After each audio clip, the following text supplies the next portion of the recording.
Hi, this is Dr. Tizio following up on our discussion with MTHFr gene mutation. Medical advisory. This is not medical advice. Any information given is not to treat or diagnose any medical condition. Full disclosure down below. Please like, subscribe, share, all that good stuff.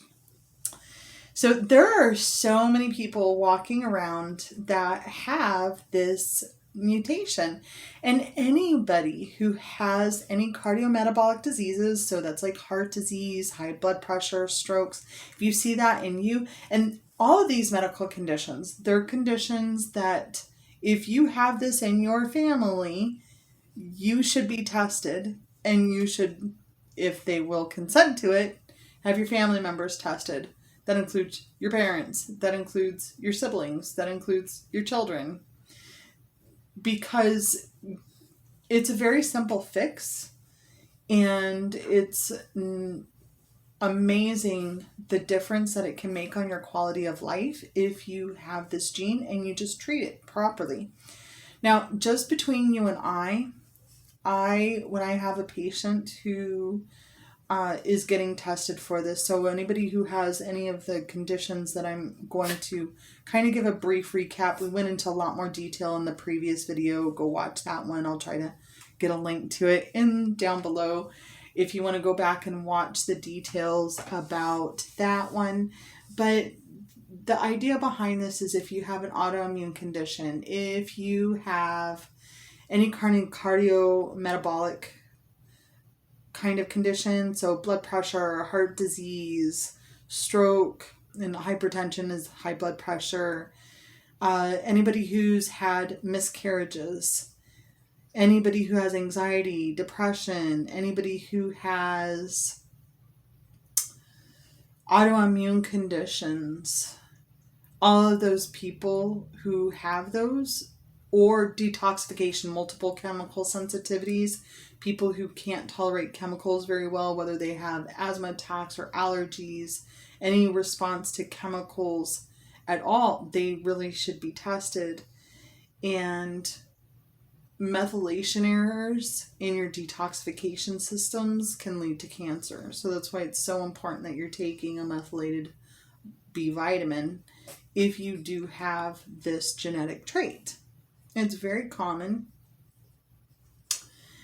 I also had mentioned in the previous video and kind of got shut off about a lot of the diets, that the fad diets going around right now, especially keto, Atkins. I know Atkins is kind of out, and now it's keto is what everybody's talking about, and now even more recently is carnivore diet.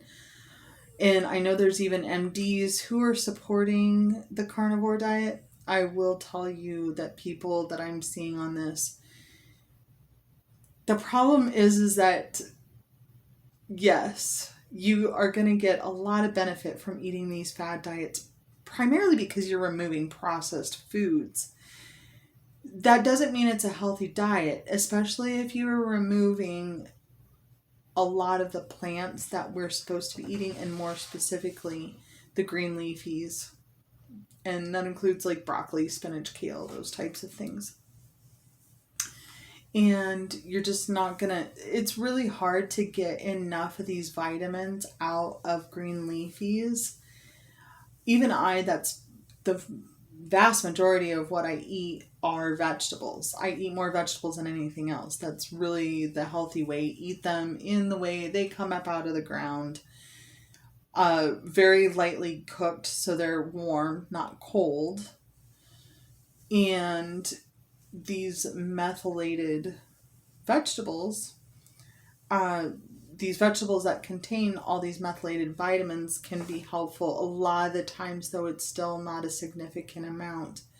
And depending on which of the genes you have that has a mutation, and depending on the severity of the mutation, can kind of help determine whether or not you should be taking a multivitamin or even just methylated folate to deal with some of the issues that you may have.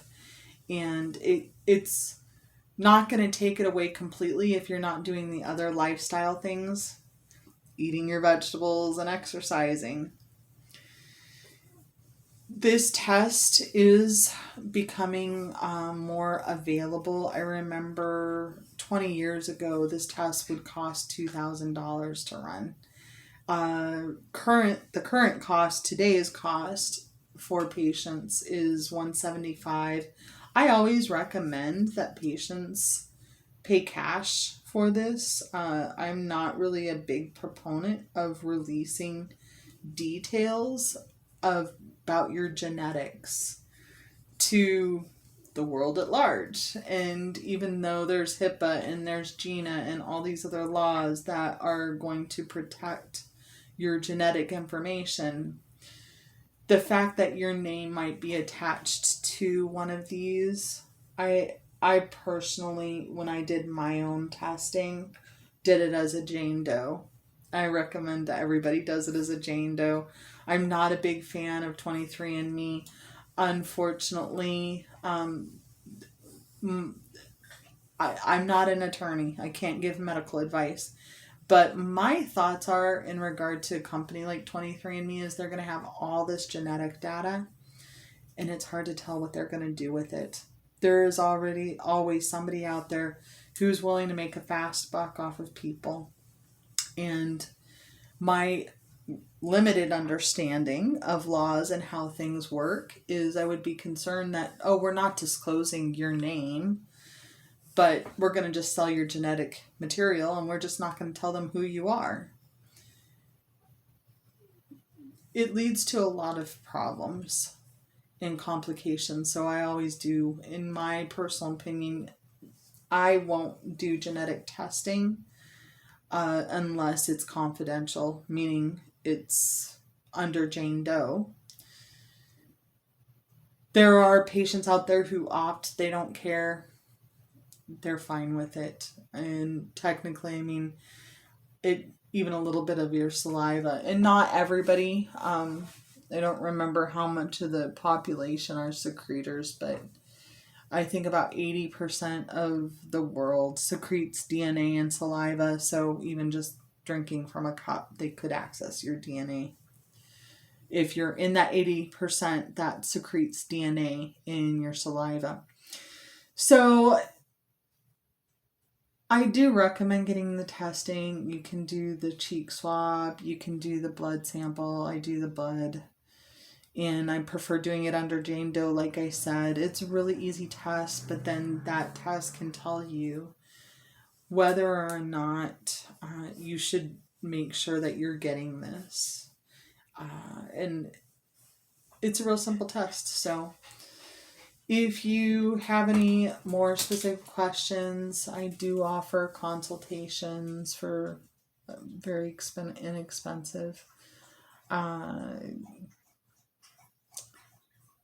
I think those are the most of the big things that I wanted to touch on in regard to this, but this is a very near and dear to my heart condition, because just having the right vitamins on board can make a huge difference in your quality of life and health. Thanks for your time. Have a great day.